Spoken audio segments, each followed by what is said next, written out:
방어 프로그램. 다시 잠깐 뇌 이야기로 들어가 볼게. 우리 몸의 모든 시스템을 관장하는 인간의 뇌는 발달 순서에 따라서 기능적으로 심피질, 구피질, 뇌관의 세 층으로 나눠져 있어.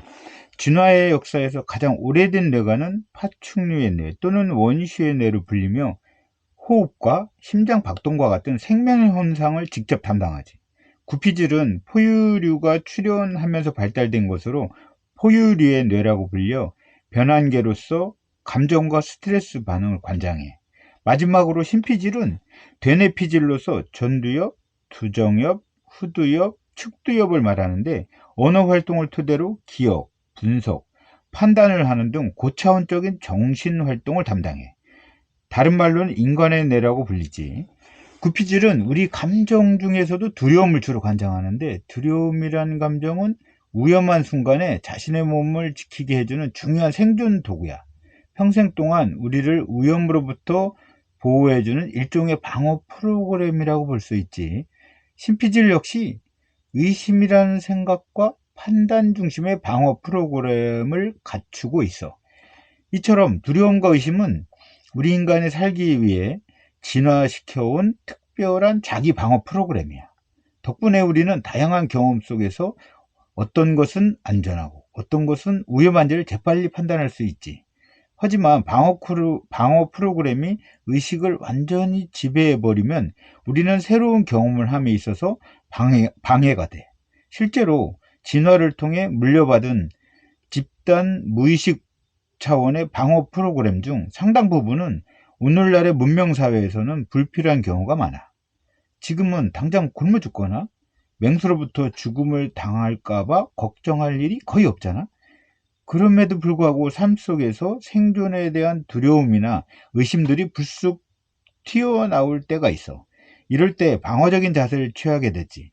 방어적인 자세는 생존에 도움을 주기도 하지만, 한편으로는 현실 창조의 장애물이 되기도 해.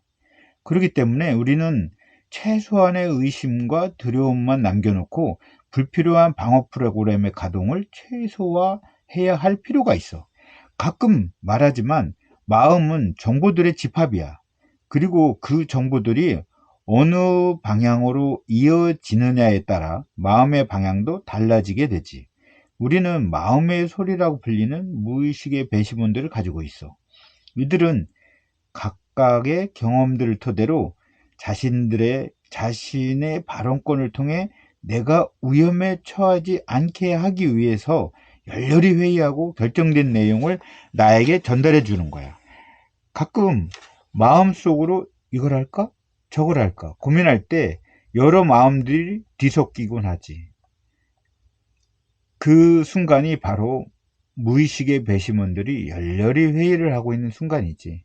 그런데 이들은 종종 자신의 짧은 경험만을 바탕으로 주장을 하는 오류를 범하기도 해. 다른 사람들이 아무리 새로운 증거와 사실을 보여줘도 그저 변명으로 치부하면서 자신의 판결만을 고집하게 일쑤거든. 조금 미심쩍은 정보가 눈에 띄기만 해도 나를 보호한다는 명목 아래 지극히 주관적인 판결을 내려버리는 거야. 과잉보호가 좀 심한 편이지. 마음속의 배심원들은 방어기제라 불리는 어려운 언변과 사고력으로 자기에게 유리한 쪽으로 진실을 늘어놓곤 하는데, 이때 바로 주로 사용하는 방어기제들을 다음과 같아. 방어기제란 자아가 위협받는 상황에서 무의식적으로 자신을 속이거나 상황을 다르게 해석하여 감정적 상처로부터 자신을 보호하는 심리적 패턴이나 행위를 가리키는데, 첫 번째로 억압이라는 게 있어.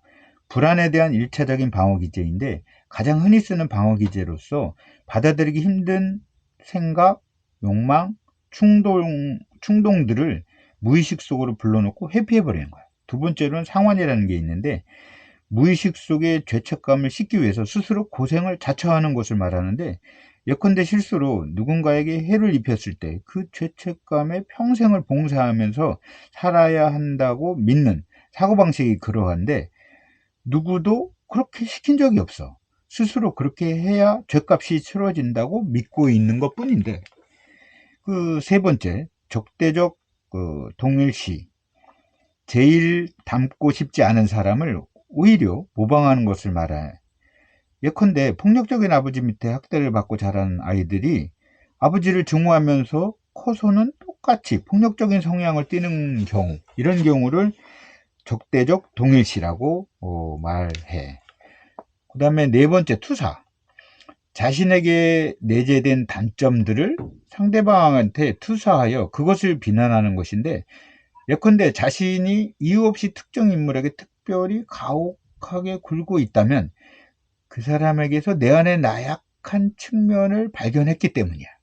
다섯 번째, 전치.